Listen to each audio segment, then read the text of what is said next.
Na leo tutajifunza kuhusu damu ya Yesu. Na damu ya Yesu ni pana sana, lakini kwa leo tutaanza na sehemu ya kwanza tu ya somo letu. Na leo tutajifunza kusudi la damu ya Yesu. Leo tutajifunza kuhusu kusudi la damu ya Yesu. Kusudi la damu ya Yesu. Kusudi la damu ya Yesu ndio msingi sasa wa somo letu kuhusu damu ya Yesu. Kwa maana damu ya Yesu ni msingi wa wokovu. Narudia tena. Damu ya Yesu ndio msingi wa wokovu. Maana yake pasipo damu ya Yesu hakuna wokovu. Damu ya Yesu ndio msingi wa wokovu, na pasipo damu yake hapana wokovu. Kwa maana yake ukiwa Mkristo ni vizuri sana kuelewa jambo hili kuhusu damu ya Yesu. Pasipo kuelewa damu ya Yesu vizuri, utaitumia vibaya na wala hautaona thamani yake. Ili uweze kuitumia damu ya Yesu vizuri na kwa usahihi na sawasawa na neno la Bwana, lazima ujifunze vitu hivi. Na jambo la kwanza la kujifunza katika darasa letu hili ni kusudi la hiyo damu ya Yesu. Kwa nini? Kwa sababu damu ya Yesu ndio msingi wa wokovu wetu. Damu ya Yesu ndio msingi wa wokovu wetu. Na ukitazama kwenye Biblia yako, utaona damu ya Yesu imeandikwa mara nyingi tu. Damu. Kuanzia kitabu cha Mwanzo unaweza kuona damu, Kutoka damu, Mambo ya Walawi damu imejaa damu. Mpaka kitabu cha Ufunuo unaona damu. Ukichukua Biblia yako kaondoa neno damu, hakuna Biblia. Kwa sababu hata Biblia hiyo imejaa damu. Na ukiona wasikiliza Wakristo wengi katika maombi yao au katika nyimbo na kadhalika, katika mahubiri na kadhalika, unasikia neno damu mara nyingi. Bwana Yesu, nilinde kwa damu yako, ninajifunika kwa damu yako, ninaachilia damu yako. Utasikia maneno kama haya, lakini sidhani kama wengi huwa wanaelewa kile ambacho wanachokisema. Lakini katika somo letu hili sasa, tutaingia kwa undani kidogo kuangalia kwa nini hii damu ilimwagika. Tunachotaka kuangalia kwa nini hii damu ilimwagika. Kusudi la hii damu kumwagika ni nini? Na Biblia imetuonyesha hatua kwa hatua namna ambavyo hii damu ilivyomwagika na namna ambavyo hii damu ilivyokuwa ya muhimu katika maisha ya Mkristo. Sasa tazama hiki kitu. Hatuwezi tukaangalia kusudi la damu ya Yesu pasipo kuangalia tatizo la maisha ya mwanadamu. Narudia tena. Hatuwezi tukaangalia kusudi kwa nini hii damu ilimwagika pasipo kuangalia tatizo kwa nini hii damu ilimwagika. Kwa lazima tuone tatizo katika maisha ya mwanadamu. Si unaweza kuelewa hicho kitu? Tutaenda taratibu uweze kuelewa, tusimwache mtu hata mmoja. Kwa lazima tuangalie tatizo ni nini sasa. Na ukisoma kwenye Biblia yako utagundua kuna tatizo moja ambalo lilisababisha hii damu iweze kumwagika, na tatizo hilo ni dhambi. Si unaweza kuelewa hicho kitu? Dhambi ndio tatizo kuu ambalo lililofanya damu iweze kumwagika. Damu ilipomwagika ilikuja kwa lengo la kushughulikia tatizo kuu ambalo linamsumbua mwanadamu. Si unaweza kuelewa hicho kitu? Dhambi ndio tatizo kuu ambalo lililosababisha hii damu ikamwagika, kwa sababu kulikuwa hakuna njia nyingine ya kushughulika na dhambi pasipo damu. Narudia tena. Hakukuwa na njia nyingine yoyote ya kushughulika na dhambi pasipo damu. Kwa maana yake lazima damu imwagike ili uweze kushughulika na tatizo. Sasa tunaangalia dhambi ni nini.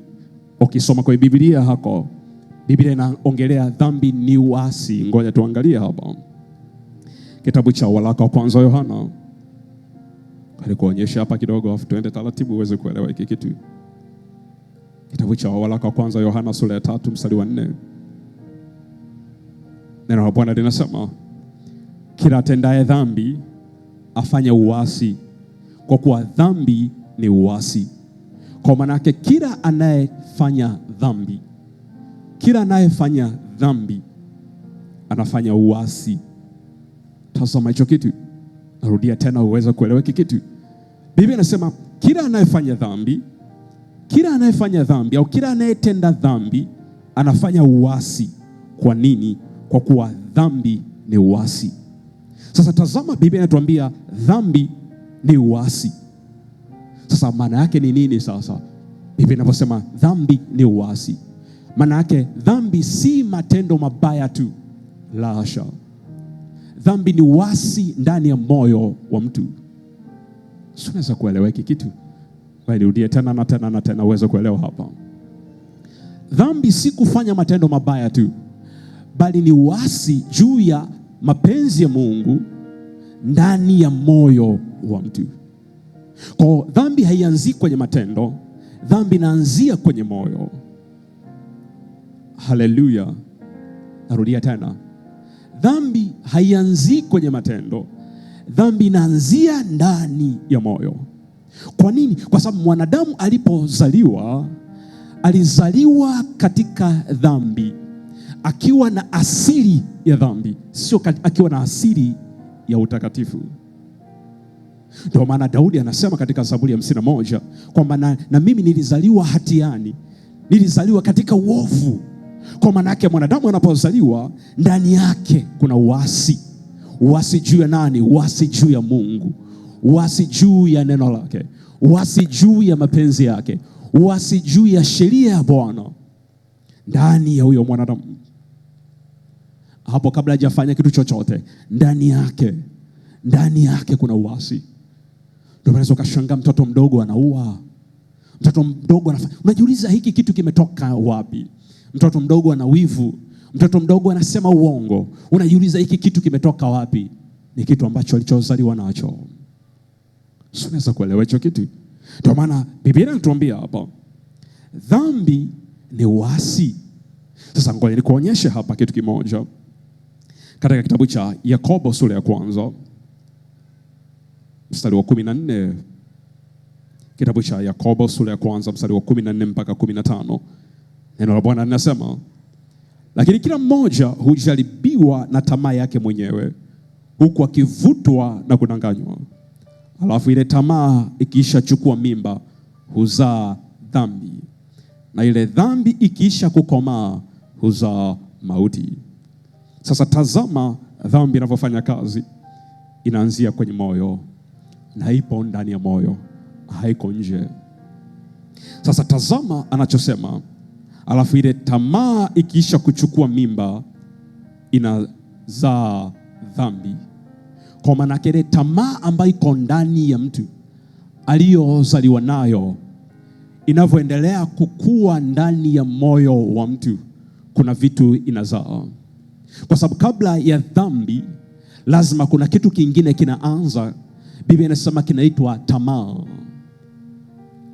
Kabla mtu hajaiba kwanza, kuna kitu ambacho kinakuwa ndani yake kinaitwa tamaa.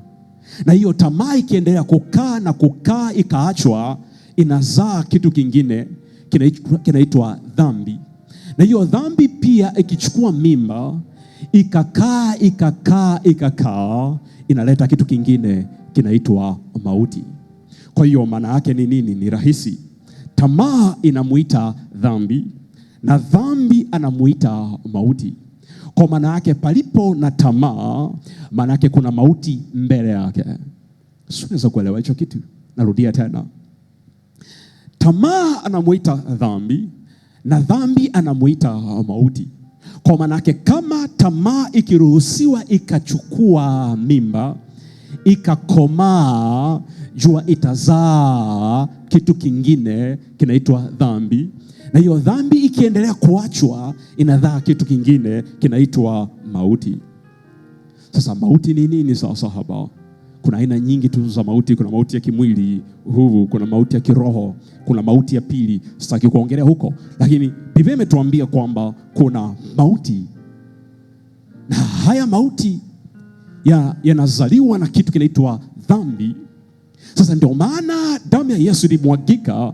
Kwa nini? Ili kuja kushughulika kuanzia kilicho ndani ya moyo mpaka ambacho kiko mbali kabisa, ambacho kinavutwa ndani ya moyo. Si unaweza kuelewa hicho kitu? Si unaweza kuelewa hicho kitu? Nisikilize vizuri kwa makini, utaweza kuelewa hiki kitu. Ndio maana unakuta mtu mwingine anashindwa kushinda dhambi. Kwa nini? Hajui dhambi inapoanzia. Kwa anashughulika na matendo yake. Unapotaka kushughulika na dhambi, hushughuliki na matendo. Matendo ni matokeo ya kitu ambacho kilichojaa ndani yako. Ndio maana Yesu akaenda deep kidogo katika kitabu cha Mathayo 15:19, akasema moyoni hutoka mawazo mabaya, uasherati, uzinzi na kadhalika, vinatoka moyoni. Ngoja tusome kitabu cha Mathayo 15 ni kuonyesha hapa hiki kitu uweze kuelewa. Kitabu cha Mathayo 15 mstari wa 19. Tazama, haya ni maneno ya Yesu, anasema kwa maana moyoni, wapi? Kwenye moyo hutoka mawazo mabaya. Kwa mawazo mabaya hayatoki nje ya moyo. Mawazo mabaya yanatoka ndani ya moyo. Uuaji unatoka ndani ya moyo. Uzinzi unatoka ndani ya moyo. Uasherati unatoka ndani ya moyo. Wivi unatoka ndani ya moyo.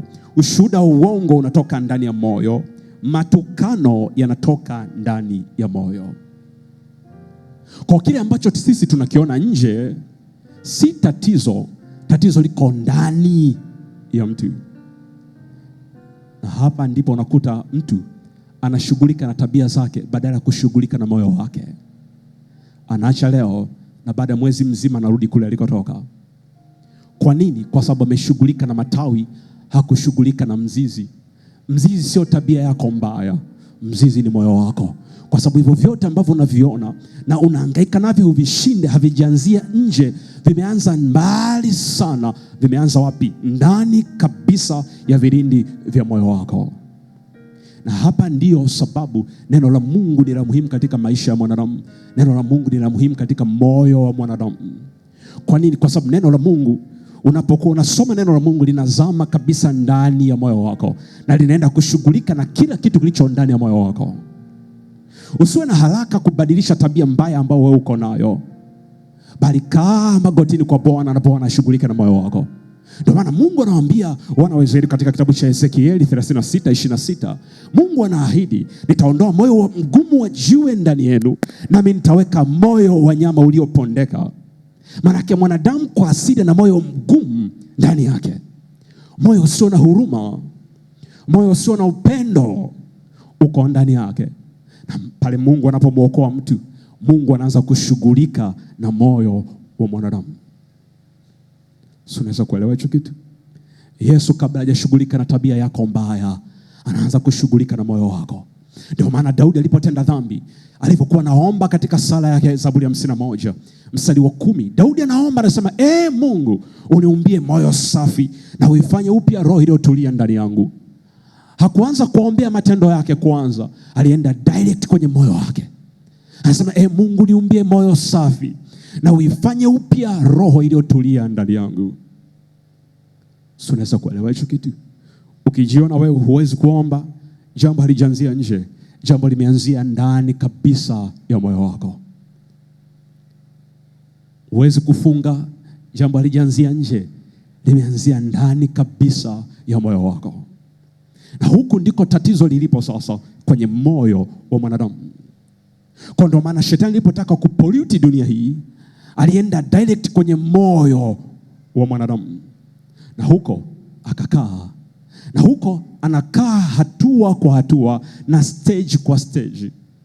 Kabla mtu hajaua, cha kwanza kinachotokea ni tamaa ndani ya moyo wake. Na hiyo tamaa inaweza kukaa siku ya kwanza, tamaa inaweza kukaa siku ya pili, tamaa ikakaa siku ya 3, siku ya 4, siku ya 5, siku ya 6, siku ya 7, ya 8, mwezi mzima, miezi. Hainaga haraka until imezalisha kile kitu ambacho inachokitafuta. Unaweza kuelewa hicho kitu? Usiache kuombea moyo wako. Unapokuwa kwenye maombi, mwambie Bwana Yesu, niumbie moyo safi na uifanye upya roho iliyotulia ndani yangu. Mungu, niumbie moyo safi na uifanye upya roho iliyotulia ndani yangu. Naomba moyo wa upendo wa kukupenda wewe peke yako. Naomba moyo wa upendo wa kukupenda wewe peke yako Mungu wangu, wa kulipenda neno lako. Yesu, naomba moyo wa kupenda maombi. Yesu, naomba moyo wa kupenda ibada. Yesu, naomba moyo wa kukutii wewe peke yako.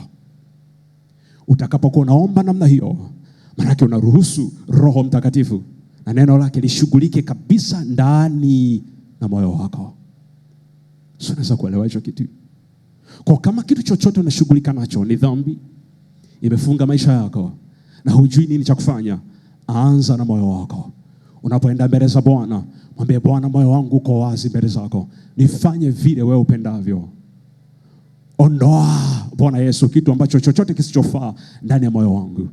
Ndio maana katika kitabu cha Mathayo 15 mstari wa 13, kabla hujaenda mstari wa 19, tazama neno la Bwana linasema, na kila pando asilolipanda Baba yangu wa mbinguni litang'olewa. Anaenda deep kwenye moyo, na akaenda ndani zaidi mstari wa 19, moyoni utoka mawazo mabaya, uzinzi, uachi na kadhalika. Havitoki kichwani, vinatoka moyoni. Watu wengi naomba Mungu tusaidie tuweze kushinda tabia mbaya. Nisaidie Mungu niweze kushinda tabia kutokuomba au vivu wa kuomba na kadhalika. Mungu nisaidie nifungue. Lakini haijaanzia nje, imeanzia kwenye moyo.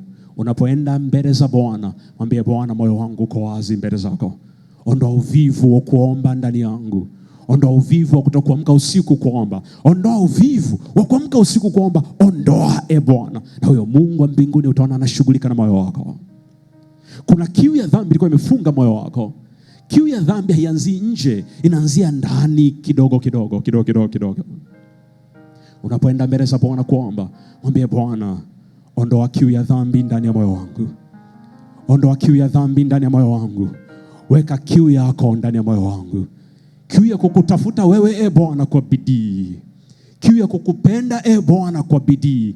Nikupenda wewe peke yako. Weka kiu ndani ya moyo wangu. Kiu ndani ya moyo wangu. Na utaona kiu ya dhambi na kufa siku hata siku, siku hata siku. Na utaanza kuona kiu ya kumtafuta Bwana inazalishwa ndani yako. Kiu ya kuamka usiku kuomba, kiu ya kufunga na kuomba, kiu ya neno la Bwana, kiu ya kumwabudu Bwana. Utaanza kuona hiyo kiu inazalishwa ndani yako kidogo kidogo. Maisha ya wokovu hayahitaji haraka. Maisha ya wokovu ni mchakato wa kila siku.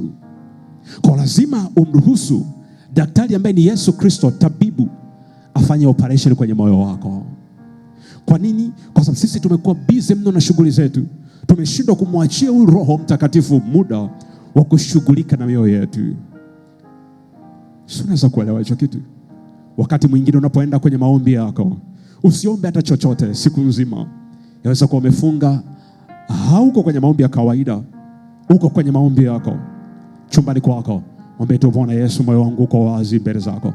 Sina kingine cha kuomba isipokuwa naombea tu moyo wangu. Utengeneze na ufanye vile ambavyo unapenda wewe. Bwana, naomba moyo wa kupenda kile unachokipenda. Bwana, naomba moyo wa kuchukia kile ambacho unakichukia. Unapokuwa kwenye maombi yako, mwambie tena na tena na tena, Bwana Yesu, naomba moyo wa kupenda kile unachokipenda. Bwana Yesu, naomba moyo wa kupenda kile unachopenda. Bwana Yesu, naomba moyo wa kupenda kile unachopenda. Na unaendelea mbele kidogo, namwambia Bwana Yesu, naomba moyo wa kuchukia kile ambacho wewe unakichukia. Na utashangaa tu, kuna kitu ambacho kinazalishwa ndani yako. Utaanza kupenda kile Mungu anachopenda, na utaanza kuchukia kile Mungu anachochukia. Na hutajua imetoka wapi. Ni operation ambayo Roho Mtakatifu anaendelea kuifanya ndani ya moyo wako kila siku. Haleluya, haleluya. Kwa hiyo tuendelee kuangalia maandiko yanachosema katika kitabu cha Mathayo sura ya 5. Kitabu cha Mathayo sura ya 5 mstari wa 27. Mathayo sura ya 5 mstari wa 27 mpaka 28. Mathayo 27 7 mpaka 28, mstari wa 5, sura ya 5. Neno la Bwana linasema, Yesu anaongea mwenyewe sasa. Anaenda kutuonyesha dhambi inaanzia wapi. Tazama hiki kitu. Mathayo sura ya 5, 27 mpaka 28, Yesu anasema, mmesikia kwamba imenenwa usizini. Lakini mimi nawaambia, Yesu anasema sasa, lakini mimi ninawaambia, kila mtu amtazamaye mwanamke kwa kumtamani amekwisha kuzini naye moyoni mwake. Sasa tazama hapa, Biblia imeandika vizuri. Yesu anasema hivi, kila mtu atazamaye mwanamke kwa kumtamani, ameweka neno tamaa, kwa kumtamani. Yoyote amtazamaye mwanamke kwa kumtamani, kwa kumtamani.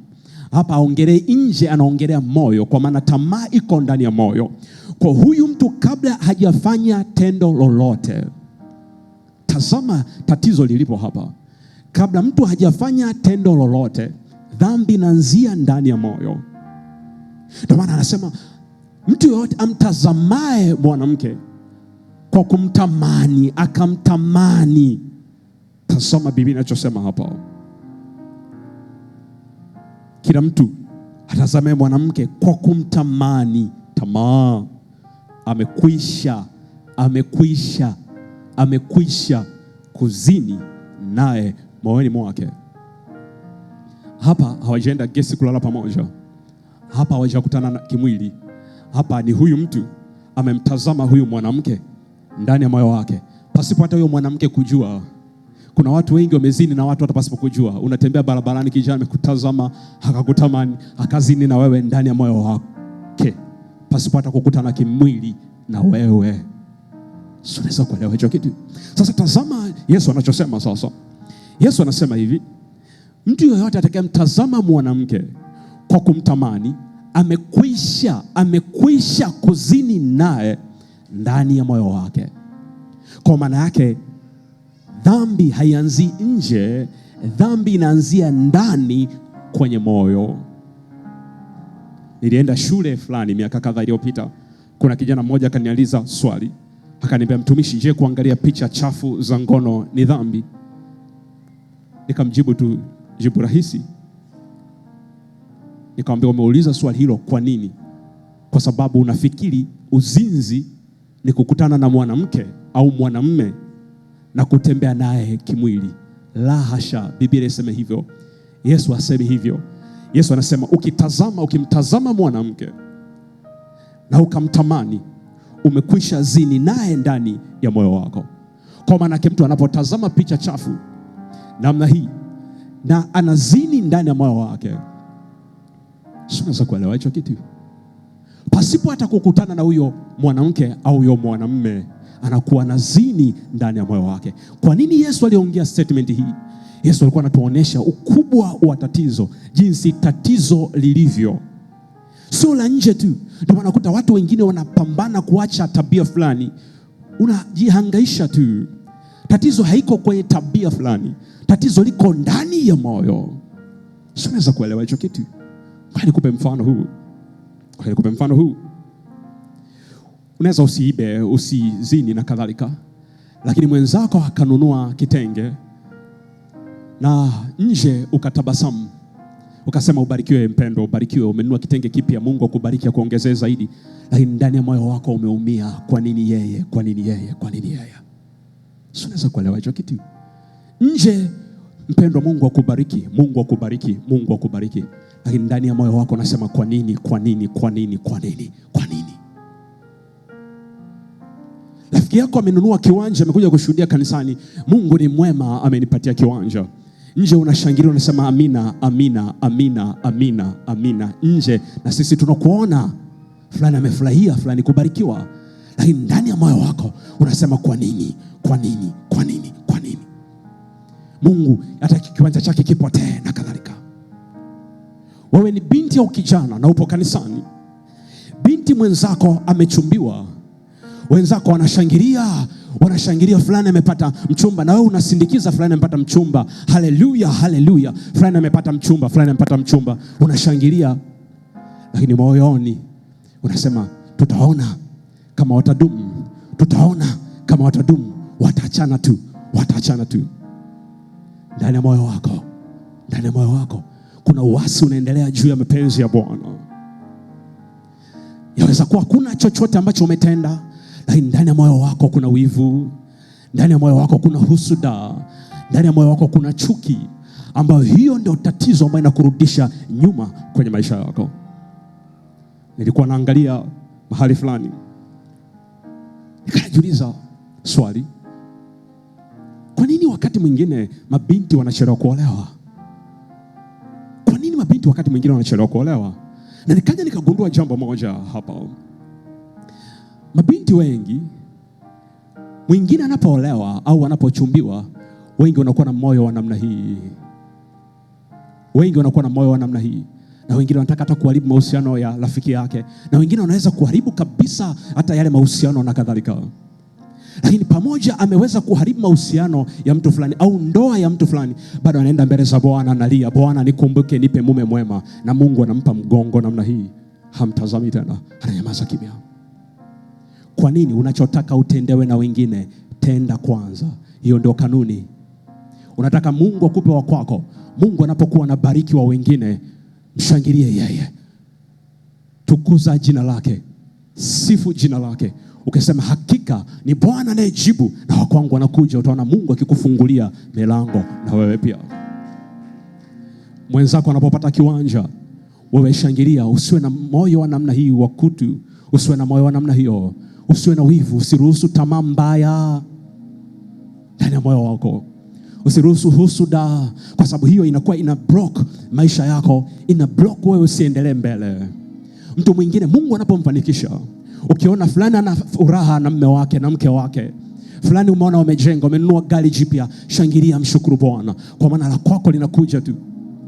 Usipofanya hivyo, una block muujiza wako.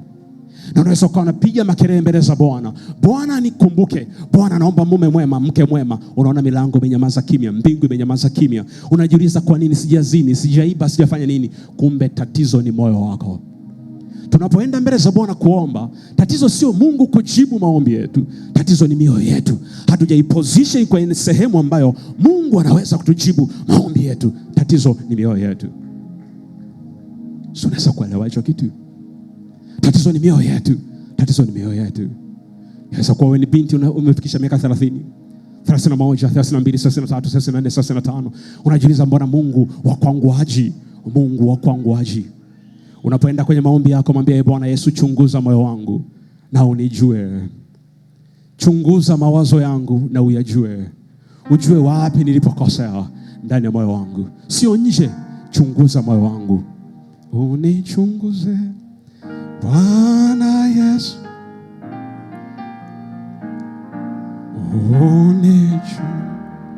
chunguza Bwana, chunguza,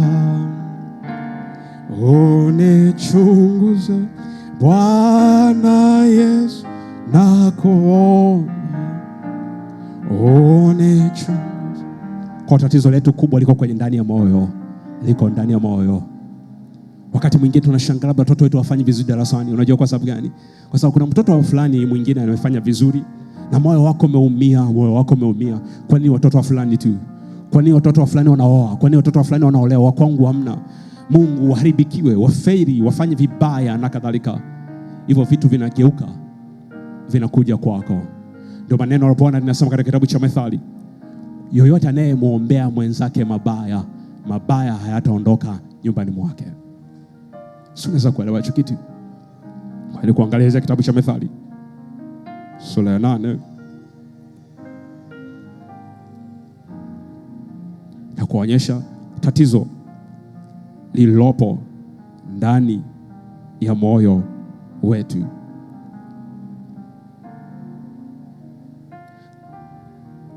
Bwana Yesu, nakuomba chunguza Bwana, chunguza, unichunguze Bwana Yesu, nakuomba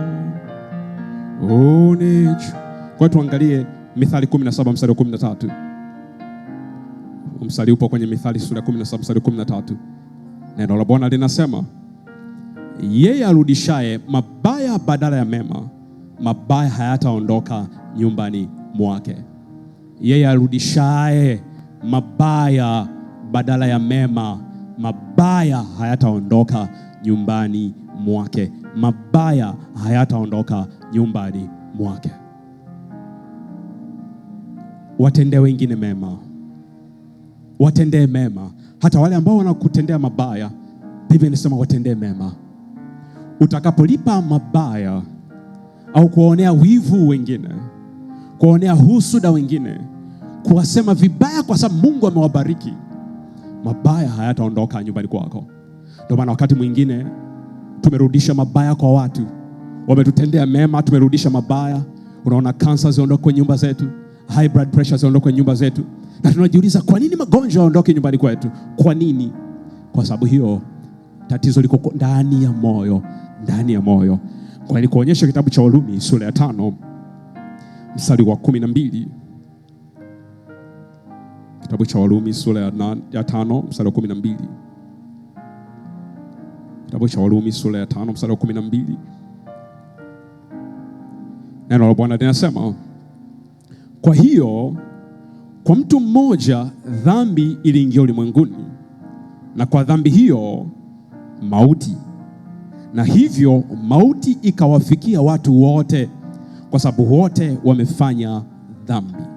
Sasa hapa Paulo anatuonyesha asili ya dhambi, nature ya dhambi. Dhambi iliingia wapi ulimwenguni? Dhambi iliingia pale mwanadamu mmoja alipotenda dhambi. Dhambi ilipoingia ulimwenguni ndipo tatizo, balaa lilipoanzia. Nini kikatokea? Dhambi ilipoingia, mauti yakaingia, magonjwa yakaingia, umaskini ukaingia na kadhalika. Sasa hapa tunajifunza nini? Mauti ni chanzo cha nini? Yes? Mauti chanzo chake ni dhambi. Mauti chanzo chake ni nini? Ni dhambi. Magonjwa chanzo chake ni nini? Ni dhambi. Asilimia kubwa ya matatizo ambayo sisi tunakutana nayo, chanzo chake ni dhambi. Si unaweza kuelewa hicho kitu? Matatizo makubwa ambayo sisi tuko nayo leo, changamoto ni dhambi. Kuanzia magonjwa, umaskini. Ukisoma Biblia yako utaelewa katika Kumbukumbu la Torati 28. Kuanzia mstari wa 14 na kuendelea, utaona hata umaskini ni laana. Tunapohangaika kufanya kazi kwa jasho ni laana. Ndio maana Mungu alipokuwa anamlaani Adam na mke wake na kadhalika, akasema mtakula kwa jasho. It was not the blessing, haikuwa baraka, bali ilikuwa ni laana. Mtakula kwa jasho. Kwa dhambi ilileta laana na kula kwa jasho, lakini baraka ni kinyume chake. Kwa dhambi iliingiza matatizo mengi sana kwenye maisha ya mwanadamu. Matatizo mengi sana kwenye maisha ya mwanadamu. Mwanadamu alivyowekwa kwenye bustani, aliwekwa aishi milele. Ndio maana unaweza kuona dhambi ilipoingia ulimwenguni, wengi ambao waliishi miaka hiyo, waliishi miaka mirefu sana. Wengi waliishi miaka 900, 700, 300, 400 na kadhalika. Lakini tazama jambo hili. Kwa nini mwanadamu anakufa? Kwa sababu ya dhambi. Hasa ngoja nikuonyeshe hapa uweze kuelewa hiki kitu. Nimejifunza mahali fulani, kwa watu fulani niliona. Kuna bibi mmoja, bibi yangu mzaa bibi yangu pande wa baba. Mungu amemsaidia, ameweza kuishi maisha marefu sana sana tu, miaka 100 na kitu. Lakini akawa hafi. Anafika miaka 100 hafi, anakonda, mwili unaisha, anaendelea tu 110 hafi na kadhalika. Lakini amekonda, wanambeba ndani, wanamweka nje juani, wanamtoa, wanamrudisha ndani. Hana chochote anachofanya, lakini hafi. Unaweza kuelewa hicho kitu? Unaweza kuona mishipa ya damu inapitisha damu, unaiona mishipa ya damu, lakini uhai wake hautoki tu. Unaweza kuelewa hicho kitu? Maana yake ni nini? Roho yako inaweza isitake kutoka, lakini mwili ukashindwa kuvumilia. Unaweza kuelewa hicho kitu? Mwili ukaisha na ukadike wenyewe, ukadhoofika wenyewe, lakini roho haitoki. Huyo bibi akawa anaomba maombi haya. anaomba, anasema, Mungu, mbona wengine unakuja unawachukua? Mbona mimi umenisahau? Mbona umeniacha na mateso haya? Mungu, njoo unichukue. Yuko kitandani anaomba namna hiyo. Anataja wajukuu wake wengine, mbona fulani umemchukua, mbona fulani umemchukua, mbona fulani umemchukua, mbona fulani umemchukua. Haoni ni wa kubebwa, kupelekwa nje, kutolewa nje na kuingizwa ndani. Lakini mwili umegoma, roho haitaki kutoka, lakini mwili umegoma. Si kila mtu anayekufa lazima ugue au apate ajali, la hasha. Wengine wanaishi miaka mpaka wanatamani wenyewe roho iende kwa Mungu yenyewe. Mwili unagoma, anabaki mifupa, mwili unagoma. Tatizo ni nini? Ni dhambi. Dhambi ndio inafanya miili yetu ishinde kuhandle dhambi.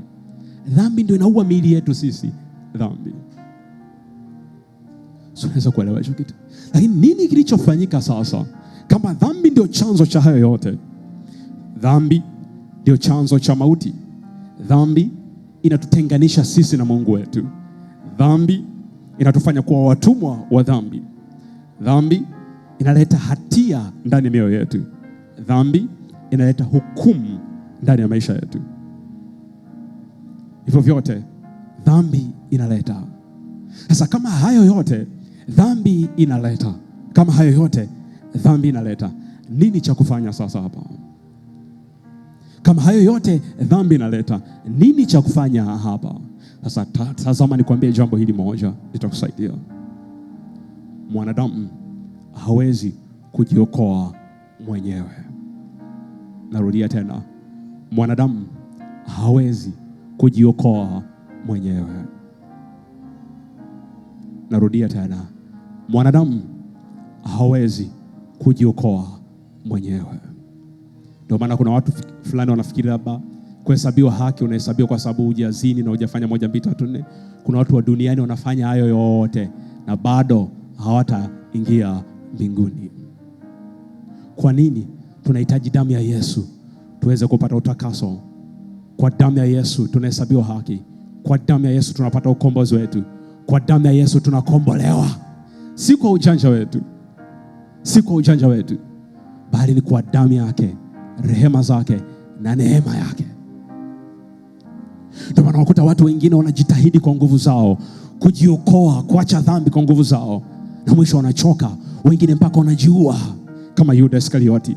Kwa nini? Alitumia nguvu zake kushinda dhambi baada ya kutazama kazi iliyofanyika pale msalabani. Usitumie nguvu zako kushinda dhambi. Tazama kazi ambayo Bwana Yesu ameifanya pale msalabani. Tazama ile damu iliyomwagika pale msalabani, kwa sababu yenyewe ina uwezo kwenda ndani sana mpaka kwenye moyo wako. Hiyo damu iliyomwagika pale msalabani ina uwezo kwenda ndani sana na kukata mizizi yote ya dhambi. Damu ya Yesu ina huo uwezo. Lakini usipotazama kazi ya msalaba, usipotazama hiyo damu ya Yesu, ni ngumu sana kushinda hiyo dhambi. Yaweza kuwa nje unaweza kuwa umeacha, umesema mimi nimeacha sigara, mimi nimeacha uzinzi, lakini ndani ya moyo wako umejaa tamaa. Unaweza kuwa umekaa miaka 5 hujawahi kuzini, lakini ndani ya moyo wako umejaa tamaa. Lakini nje umeacha, na kanisani unaingia, na sisi tunakuona wewe ni mtakatifu, na kanisani unaingia, lakini ndani umejaa tamaa kupindukia. Ni nini kinaweza kushughulika na hicho kitu? Ni damu ya Yesu pekee yake.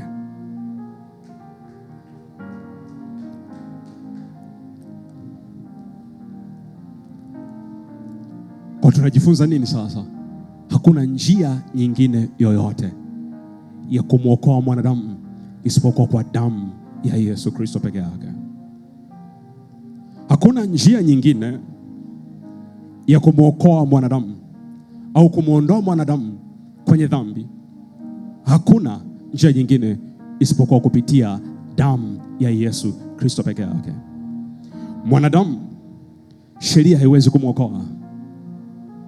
Mwanadamu, sheria haiwezi kumwokoa, kwa sababu unaweza kutazama hata watu wa duniani wanaishi kwa sheria kali sana na kuitisha miili yao kwa sheria kali sana, lakini sheria hizo hazijaweza kuokoa mbali na dhambi. Kwa nini? Kwa sababu sheria haimfungui mtu mbali na dhambi, bali sheria inamvuta mtu kwenye dhambi na kwenye kifungo ambacho hawezi kutoka. Ngoja nikuonyeshe hapa katika kitabu cha Warumi sura ya 3. Kitabu cha Warumi sura ya 3 mstari wa 20. Kitabu cha Warumi sura ya 3 mstari wa 20. Neno la Bwana linasema hivi. Tazama Paulo anachosema. Kwa sababu hakuna mwenye mwili atakayehesabiwa haki mbele zake kwa matendo ya sheria. Narudia tena. Paulo anasema, kwa sababu hakuna mwenye mwili atakayehesabiwa haki mbele zake kwa matendo ya sheria. Maana yake umefanya hivi, umefanya hivi. Hatuhesabiwi haki kwa sababu tumefanya 1, 2, 3, 4. Anaendelea mbele. Kwa maana kutambua dhambi huja kwa njia ya sheria. Lakini sasa haki ya Mungu imedhihirika pasipo sheria, inashuhudiwa na Torati na manabii. Mstari wa 22. Ni haki ya Mungu iliyo kwa njia ya imani katika Yesu Kristo kwa wote waaminio, maana hakuna tofauti. Kwa maana yake tunahesabiwa haki kwa kumwamini Kristo peke yake. Kwa maana yake tukitaka damu ya Yesu iwe halisi kwenye maisha yetu, damu ya Yesu itutakase, tunahitaji tuamini tu kazi ya msalaba, kazi ya msalaba, kazi ya msalaba. Hatuhitaji tuweke nguvu zetu na akili zetu kwenye matendo yetu ya sheria, la hasha. Na watu wengine kwa sababu wameshinda dhambi kwa nguvu zao, wamejitahidi, labda ameacha uzinzi na kadhalika kwa nje, na sisi tunaona hivyo. Ameshika sheria na Torati na kadhalika, na tunaona kwa nje nini kinachozalishwa ndani yake. Kiburi kinaanza kujiinua ndani yake na majivuno yanainuka ndani yake. Na kuwaona wengine wote ni wapagani, na wanajiona yeye ni bora zaidi na kujihesabia haki kuliko wengine. Lakini hatuhesabiwi haki kwa njia hiyo. Hatuhesabiwi haki kwa njia hiyo. Tunahesabiwa haki kupitia Yesu Kristo peke yake, kwa ile kazi aliyoifanya pale msalabani. Ndio maana mstari ambao ni basic tu, ambao ni msingi katika maisha yetu ya wokovu, Yohana sura ya 3 mstari wa 16, neno la Bwana linasema, kwa maana jinsi hii Mungu aliupenda ulimwengu hata akamtoa mwanae wa pekee, ili kila amwaminie, yoyote atakayemwamini yeye apate uzima wa milele. Yoyote atakayemwamini yeye atapata uzima wa milele. Yoyote atakayemwamini Bwana Yesu atapata uzima wa milele. Ni kazi rahisi tu. Ni wewe kumwamini yeye peke yake. Ni wewe tu kumwamini yeye peke yake. Hahitaji uweke akili yako kwenye nguvu zako. Ndio maana watu wengine wamejichukia, wamekata tamaa, wamejilaumu, ndani ni hatia zimejaa ndani yao. Kwa nini? Wanajaribu kuacha dhambi kwa nguvu zao na wameshindwa. Ukristo sio kutumia nguvu. Yesu alikuokoa dhambini. Yeye ndio atakayekupa neema ya kushinda tabia hiyo mbaya. Neema ya kushinda tabia mbaya haitoki kwako wewe mwenyewe. Neema ya kushinda tabia mbaya inatoka kwa Kristo Bwana Yesu. Neema ya kushinda uvivu wa kuomba haitoki kwako kwa nguvu zako, inatoka kwa Kristo Bwana Yesu peke yake. Kazi yako ni moja tu, uje kwa Yesu na kukaa hapo kwake. Yeye ndio atakayekupa nguvu ya kushinda dhambi. Yeye ndio atakayekupa nguvu ya kushinda tabia mbaya. Sarenda kwake tu. Uweze kuamka usiku kuomba. Usijilazimishe, utajichukia na kadhalika. No. Mwambie Bwana Yesu, niko hapa. Ninaomba neema itakaoniamsha usiku wa manane kuomba. Kila siku usiku kabla hujalala, kila siku usiku kabla hujalala, mwambie Bwana Yesu, ninaomba neema itakaoniamsha usiku wa manane kuomba. Give me grace, oh Lord. Nipe neema, Bwana Mungu wangu, itakaoniamsha usiku wa manane kuomba pasipo kutumia nguvu. Na utashangaa kitu ambacho kitakachofanyika kwenye maisha yako. Ndio unakuta mtu anajihukumu mpaka hata kanisa amekata tamaa kuja kanisani. Anafikiri kanisa labda ni la watu watakatifu. La hasha. Kanisa sio la watu wazima au watakatifu. No. Kanisa ni kwa ajili ya wenye dhambi, kuwafanya wao watakatifu. Kanisa si kwa ajili ya watu ambao wako perfect.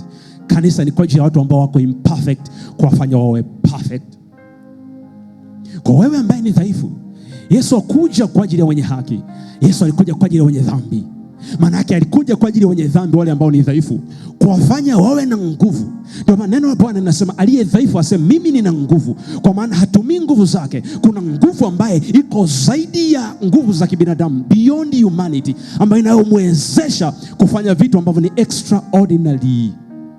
Tazama wakina Petro walivyokuwa, walikuwa hawajaenda shule, walikuwa hawana elimu, lakini tazama neema ya Kristo ilivyowafanya, ilivyobadilisha maisha yao, iliwapa uwezo wa kuwabadilisha na kuelewa vitu ambavyo mtu wa kawaida, maprofesa na watu wengine hawawezi kuelewa.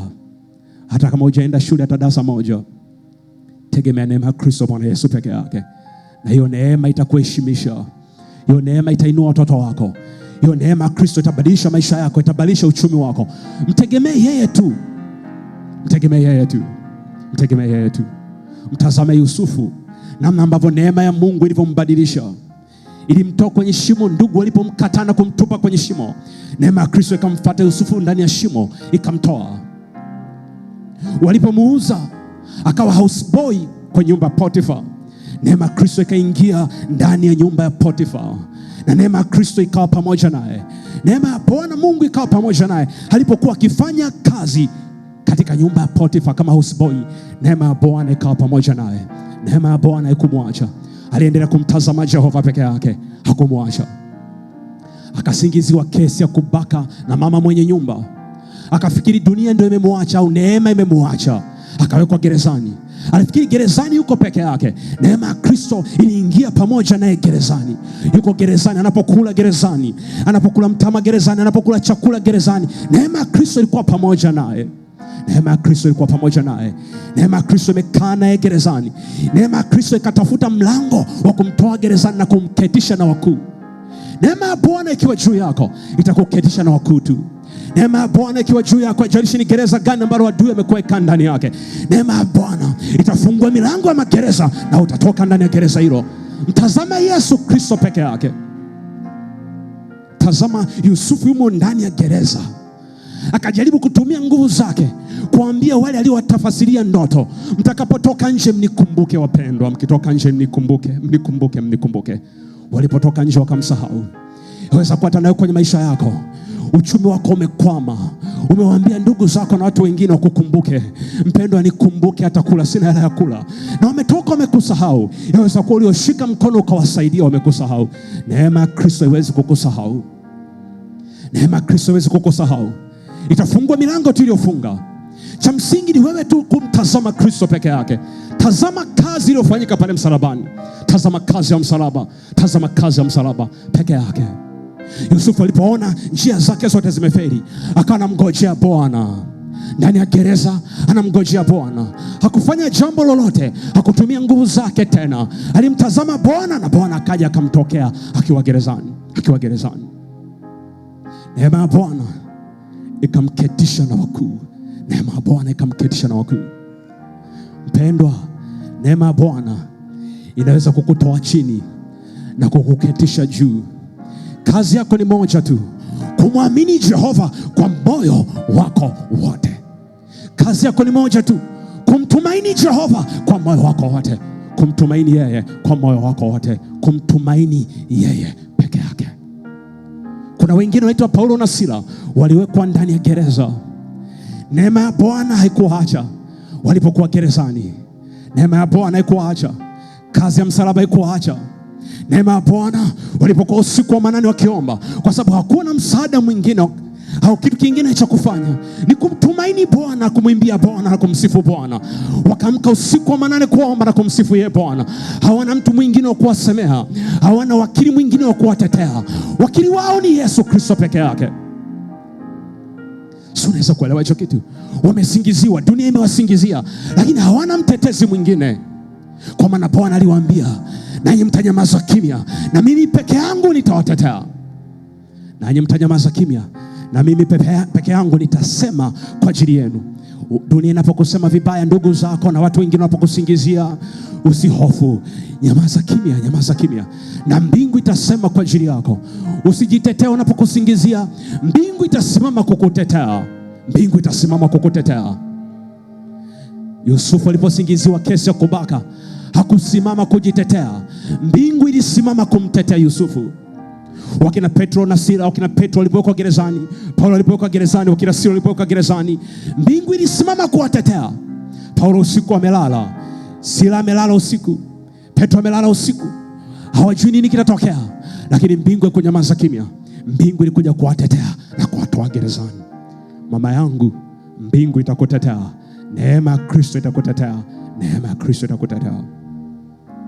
Kwa damu ya Yesu ilikuja kwa ajili ya ondoleo la dhambi. Damu ya Yesu, kusudi la damu ya Yesu kumwagika ni nini? Kutuweka huru mbali na dhambi, kwa maana hakuna njia nyingine yoyote. Hakuna kabisa dawa ya makosa ya kututakasa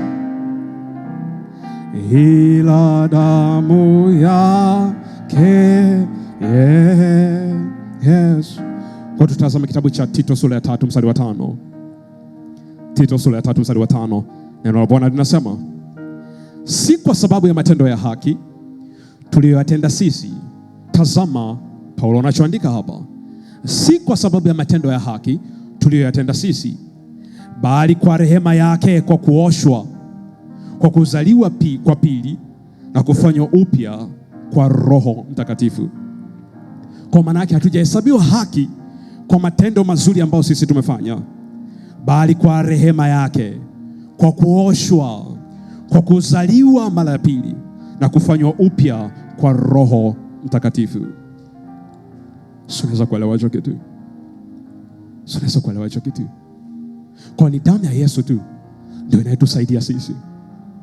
Damu ya Yesu tu ndio inayetuondoa katika kifungo cha dhambi.